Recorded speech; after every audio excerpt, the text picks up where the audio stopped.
தொடர்ந்து நம்ம ஈரானுடைய நிலவரங்களை பார்த்துட்டு இருக்கோம். இப்ப வந்திருக்கக்கூடிய சில முக்கியமான தகவலை ஒரு தொகுப்பா பார்க்கலாம். அதுலயும் இன்னைக்கு UAE உடைய ஒரு முக்கியமான ஊடகத்துல அவங்க கொடுத்த ஒரு செய்தி. UAE பாத்தீங்கன்னா உங்களுக்கே தெரியும், ஒன்னு சவுதி, இன்னொன்னு UAE பக்கத்தாலதான் இருந்துட்டு இருப்பாங்க. இங்க ஏமனுக்கு பக்கத்தால இருந்துட்டு இருந்தாங்க. ஏமன் விஷயத்துல UAEக்கும் சவுதிக்கும் கொஞ்சம் முட்டல் மோதல்லாம் இருந்துச்சு அப்படிங்கறத நம்ம பார்த்தோம். இப்ப ரீசெண்ட் டேஸா ஒரு 3 மாசமாவே பார்த்தா UAEக்கும் சவுதிக்கும் ஒரு மோதல் இருந்துட்டு இருந்துச்சு. இந்த நிலையில பாத்தீங்கன்னா இன்னைக்கு UAE உடைய ஒரு சேனல்ல அவங்க என்ன ஒரு தகவல் கொடுக்குறாங்கன்னா, சவுதியுடைய சல்மான் அவர்கள் தான் கொமீனி அவர்களுடைய மரணத்துக்கு காரணம். சல்மான் அவர்கள் தான் ட்ரம்ப்கிட்ட கேட்டுக்கிட்டாரு, நான் உங்களுக்கு இவ்வளவு பெரிய பிசினஸ் டீலிங் எல்லாம் கொடுத்துருக்கேன்ல, எங்களுக்கு ஒரு ஃபேவர் பண்ணுங்க, இவங்க கோமேனி இருக்கிறது எங்களுக்கு சரிப்பட்டு இல்ல, அதனால அவங்கள அசாசினேட் பண்ணுங்கன்னு சொன்னதாக இன்னைக்கு UAE தகவலை போட்டிருக்காங்க. இதை நம்ம 2 விதமாவும் எடுத்துக்கலாம். ஒண்ணு உண்மையா கூட இருக்கலாம், இன்னொன்னு பார்த்தா UAEக்கு ஏற்கனவே சவுதி மேல ஒரு காண்டு இருந்துட்டு இருக்கு. ரீசெண்ட் டேஸ்ல இருந்துட்டு இருக்குது, ஒரு 3 மாசமா இருந்துட்டு இருக்குது. ஏமன் விஷயத்துல ஒரு பஞ்சாயத்து போயிட்டு இருக்கு. அதை யூஸ் பண்ணி கூட என்ன பண்ணலாம், இந்த சமயம் பார்த்து சவுதியும் போட்டு பொழந்தெடுங்கடா அப்படிங்கிறதுக்காக கூட என்ன பண்ணலாம், சவுதி மேல அப்படியே திசை திருப்புறதுக்காக கூட இதை சொல்லியிருக்கலாம். கூடவே இன்னொரு விஷயம் இருக்கு, இஸ்ரேலும் அமெரிக்காவும் எப்போதுமே என்ன பண்ணுவாங்கன்னா, ஒரு பிரச்சனை முடிஞ்ச உடனே அதை பத்தி என்ன நடந்திருக்குது அப்படின்னு தெரியறதுக்கு முன்னாடியே இவங்க காரணம், அவங்க காரணம், இப்படி நடந்துச்சு அப்படி நடந்துச்சுன்னு அவங்களே குரலையும் கலப்பிடுவாங்க. அப்ப UAE இஸ்ரேலுக்கும் அமெரிக்காவுக்கு எவ்வளவு க்ளோஸ் அப்படிங்கிறது நமக்கு தெரியும். சவுதி ஒரு பக்கம் க்ளோஸ்னா UAEயும் ஒரு பக்கம் க்ளோஸ் தான். அதனால பாத்தீங்கன்னா அதனால கூட அவங்கள வச்சு கூட சொல்ல வச்சிருக்கலாம் அப்படிங்கக்கூடிய ஒரு கான்ஸ்பிரசி தியரியும் இருக்கு. இப்ப UAE சொல்லியிருக்காங்க, இதை 100% நம்ம கரெக்ட்னு எடுத்துக்க முடியாட்டினாலும் அவங்க என்ன காரணம் சொல்லியிருக்காங்கன்னு பார்க்கும்போது, ஃபர்ஸ்ட் இந்த சவுதி அமெரிக்காவுக்கு ட்ரில்லியன் கணக்கான டாலர்ல வேலை வாய்ப்புகள், அதாவது அங்க பர்ச்சேஸ் பண்றது, ஆயுதம், இது பிசினஸ் எல்லாமே கொடுத்துட்டாங்க. எப்ப நடந்துச்சு, போன வருஷம் ட்ரம்ப் வந்த போதே நடந்துச்சு. ட்ரம்ப் ஆட்சியை அமர்த்தின உடனே எங்க போனாரு, சவுதிக்கு தான் போனாரு. முதல் நாடாக சவுதிக்கு போனார். ட்ரம்ப்பை பொறுத்தளவுக்கு நமக்கு மத்திய கிழக்குல இருக்கக்கூடிய நாடுகளோடு நட்பு வருவதுதான் ரொம்ப முக்கியம். அவங்கள்ட்ட தான் எண்ணெய் வளம் இருக்கு. அப்ப நமக்கு நம்பர் 1 நம்ம இருக்கணும்னா மத்திய கிழக்கு நாடுதான் முக்கியம்னு சொல்லிட்டு சவுதி விஷயத்துல ட்ரம்ப் எப்பவுமே என்ன பண்ணுவார், ரொம்ப ஆர்வம் காட்டுவார். அரசு பயணமே பார்த்தா சவுதிக்கு தான் போனாங்க. அந்த அரசு பயணத்துல போகும்போதே அதுக்கப்புறம் கத்தாரு அங்க இங்கன்னு எல்லா பக்கம் சுத்திட்டு தான் வந்தாரு. இல்லைன்னு நம்ம சொல்றதுக்குள்ள கத்தார் கூட பார்த்தா விமானம் எல்லாம் பரிசீலிச்சாங்க. அதுக்கப்புறம் பிசினஸ் டீலிங் எல்லாம் பேசினாங்க. ஆனா அதுல சவுதி நம்பர் 1 பிசினஸ் டீலிங் எல்லாம் பேசி வச்சிருந்தாங்கன்னு தெரியும். இப்ப பார்த்தா சமீப காலமாக மத்திய கிழக்குல சவுதி நம்பர் 1 அப்படின்னு இருந்த இடத்துல காசா போர் வந்ததுக்கு பிறகு, அதுவரையும் கூட ஈரானை பத்தி நிறைய பேர் பேசியிருப்போமா, தெரிஞ்சிருக்குமா அப்படிங்கிறது தெரியல. ஆனா காசா போர் வந்ததுக்கு பிறகு ஈரான் சப்போர்ட் பண்ண ஆரம்பிச்சாங்க. அதுக்கப்புறம் ட்ரூ ப்ராமிஸ் 1, 2, 3ன்னு சொல்லிட்டு 3 ட்ரூ ப்ராமிஸ கொடுத்தாங்க.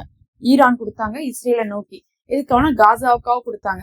அப்படி கொடுக்கும் போதுலாம் நிறைய நாள் போர் நடக்கல, 1 நாள் 2 நாள் தான் நடந்துச்சு. ஒரு தாக்குதல் 2 தாக்குதல் நடந்துச்சு. பெரிய இழப்பு இருந்துச்சானா இருந்துச்சு, ஆனா பல நாட்கள் நடந்த மாதிரி எல்லாம் நம்ம சொல்ல முடியாது. அதே மாதிரி கத்தாருடைய ஏர்பேஸ், அமெரிக்காவுடைய ஏர்பேஸ் கூட தாக்குனாங்க. ஆனா அதுலயும் பெரிய இழப்பு இருந்துச்சானா இருந்துச்சு, ஆனாலும் ரொம்ப அதிகமான இழப்புகள் கிடையாது. ஏன்னா அதெல்லாம் முன்கூட்டியே சொல்லி ஒரே தாக்குதல் அப்படிங்கிற மாதிரி இருந்தனால பெரிய இழப்புகள் எல்லாம் கிடையாது. இன்னும் பங்கர் பிளாஸ்டர் எல்லாம் கொண்டு போய் போட மாட்டாங்க ஈரான். பேலஸ்டிக் தான் இது பண்ணுவாங்க, இல்லாட்டா ஹைப்பர்சோனிக் தான் பண்ணுவாங்க. இப்படிதான் போயிட்டு இருந்துச்சு. அப்போ தாக்குதல்லாம் நடத்தினதுக்கு பிறகு அந்த 2 வருஷத்துல ஈரானை என்ன பண்ண ஆரம்பிச்சிட்டாங்க எல்லாருமே, சவுதி கூட வேஸ்ட், காசா விஷயத்துல ஈரான் தான் டாப்பு அப்படிங்கிற ஒரு நிலைமை வந்துருச்சு. அப்படியே கொஞ்சம் கொஞ்சமா போய் என்ன ஆச்சுன்னா, இந்த ஒரு 12 நாள் போர் நடந்த போது அப்படியே அந்த பேரை புடிச்சு தக்க வச்சுட்டாங்க.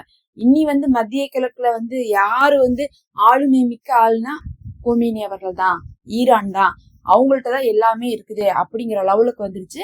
அதுலயும் அணு ஆயுதம் தயாரிக்கக்கூடிய முதல் முஸ்லீம் நாடாக அவங்க வராங்க. மத்தவங்களா வாங்கி வச்சிருந்தாங்க. இருந்தாலும் ஈரான் மட்டும்தான் சவுதிக்கே அழைப்பு கொடுத்தாங்க. நாங்க அணு ஆயுதம் எப்படி தயாரிக்கணும் அப்படிங்கக்கூடிய டீமை கூட அனுப்பி உங்களுக்கு நாங்க என்ன பண்றோம், தயாரிக்கிறது கற்றுத்தரோம். ஆனா நீங்க என்ன பண்ணோம், அமெரிக்காவும் இஸ்ரேலையும் நீங்க துண்டிக்கணும் அப்படிங்கிற மாதிரி எல்லாம் கோரிக்கையை விட்டு இருந்தாங்க. ஒரு கட்டத்துல சவுதிய நட்புக்காக ஈரான் ரொம்ப நாடுனாங்க. அது ஒரு தடவை 2 தடவை எல்லாம் இல்ல. இந்த ஒரு 2 வருஷத்துல நீங்க பாத்தீங்கன்னாவே தெரியும், சவுதி என்னதான் இருந்தாலும் அமெரிக்கா இஸ்ரேல் பக்கம் தான் சாஞ்சாங்க. ஆனா ஈரான் அப்படி சாயல.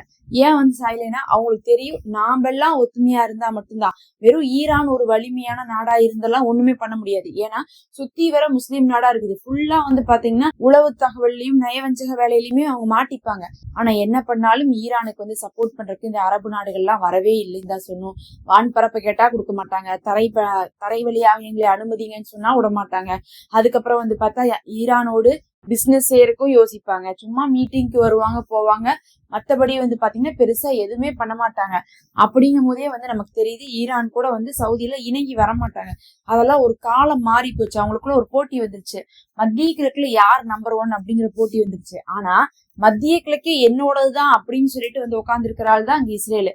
கிரேட்டர் இஸ்ரேல் அப்படின்னு ஒரு கான்செப்டை போட்டு சவுதி வரையும் வந்து இஸ்ரேலை வந்து நான் விரிவாக்குவேன்னு சொல்லிட்டு நெத்தனியாக போன வருஷமே காமிச்சாரு ஐநால போய் அந்த மேப்பை காமிச்சிட்டு வர்றது. அப்ப கூட இவங்களுக்குள்ள ஒத்துமை இல்லைங்கிறதா உண்மை. அதனால இப்போ ஒரு வருஷத்துக்குள்ள ரொம்ப வந்து ஈரான் தான் நம்பர் 1 ஆயுதம் எல்லாம் தயாரிச்சுட்டு இருக்காங்க. அதுக்கப்புறம் அமெரிக்கா தாக்குதல் நடத்தி கூட அணு ஆயுதத்தை அழிக்க முடியல. 12 நாள் போர் செஞ்சு கூட இஸ்ரேலாலேயே வந்து ஒன்னும் சமாளிக்க முடியல. அப்படிங்கிற ஒரு நிலைமையெல்லாம் வந்ததுக்கு பிறகு இப்ப வந்து மத்திய கிழக்குல யாருமே வந்து சவுதியை சொல்ல மாட்டாங்கிறதுனால ஈரான் தான் நம்பர் 1 இருந்துட்டு இருக்காங்க. அந்த இடத்த எங்களுக்கு வேணுங்கிறதுக்காக சல்மான் அவர்கள் வந்து என்ன பண்ணிருக்காங்க, அவங்கதான் வந்து ட்ரம்ப் கிட்ட கேட்டதாகவும் 3 கட்டமாக பேச்சுவார்த்தை போயிருக்கு. 3வது கட்ட பேச்சுவார்த்தையெல்லாம் முடியும் போதுதான் என்ன இருக்கு, இந்த மாதிரி தாக்குதலையும் வந்து திட்டமிட்டு இருக்காங்க. இன்னொரு விஷயம் இருக்கு, எப்பயுமே பேச்சுவார்த்தைக்கு போயிட்டு தான் தாக்குவாங்க. இது ஒண்ணும் புதுசு கிடையாது.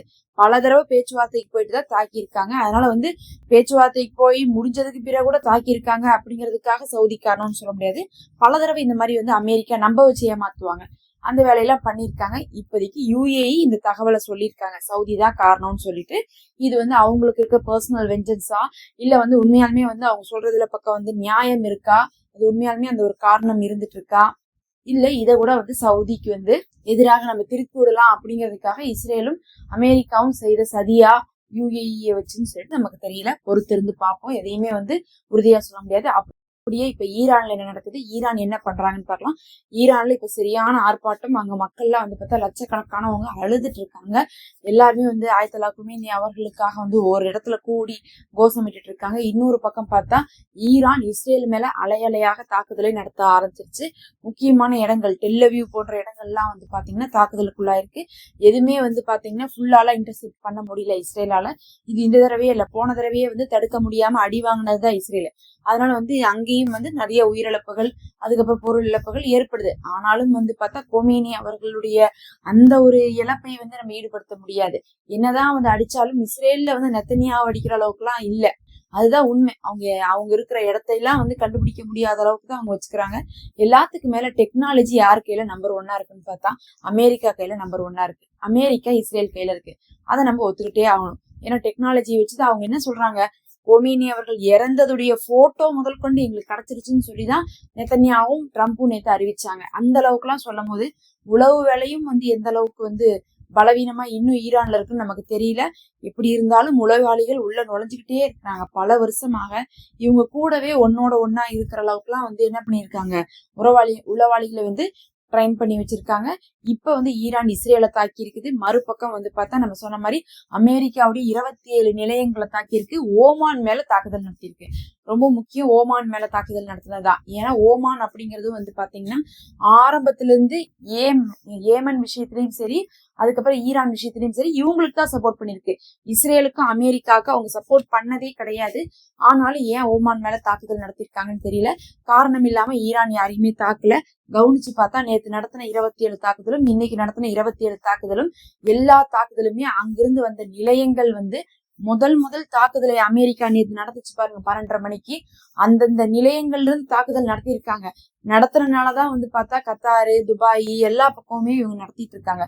அப்ப பார்க்கும் போது அமெரிக்காவுடைய தளங்கள் எல்லாமே நேற்று பயன்படுத்தப்பட்டிருக்கு. 500 குண்டுகள் வந்து பாத்தீங்கன்னா போட்டிருக்காங்க. 500 தாக்குதல்னா எவ்வளவு பெரிய எண்ணிக்கை. இப்பவும் பாத்தீங்கன்னா இஸ்ரேல் அடுத்த அலையே ஆரம்பிச்சிட்டாங்க. ஈரான் 6வது அலைன்னு சொல்றாங்க. இஸ்ரேல் வந்து எங்களுக்கு எண்ணிக்கையெல்லாம் இல்ல, நாங்க பாட்டு அடிச்சுக்கிட்டே இருக்கோம்னு சொல்லிட்டு இப்பவும் போய் தாக்குதல் நடத்திட்டு தான் இருக்கிறாங்க. அமெரிக்காவும் தான் அந்த வேலையை பண்ணிட்டு இருக்காங்க. அதனால இவங்களாம் தாக்குதல் நடத்துறதுனாலதான் பக்கத்தால் இருக்கக்கூடிய அமெரிக்க தளத்தை நோக்கி ஈரான் அடிச்சிட்டு இருக்கு. ஒரு பக்கம் அமெரிக்க தளங்கள், இன்னொரு பக்கம் இஸ்ரேலை நோக்கி நேரடியான தாக்குதல் நடத்தப்பட்டு இருக்கு.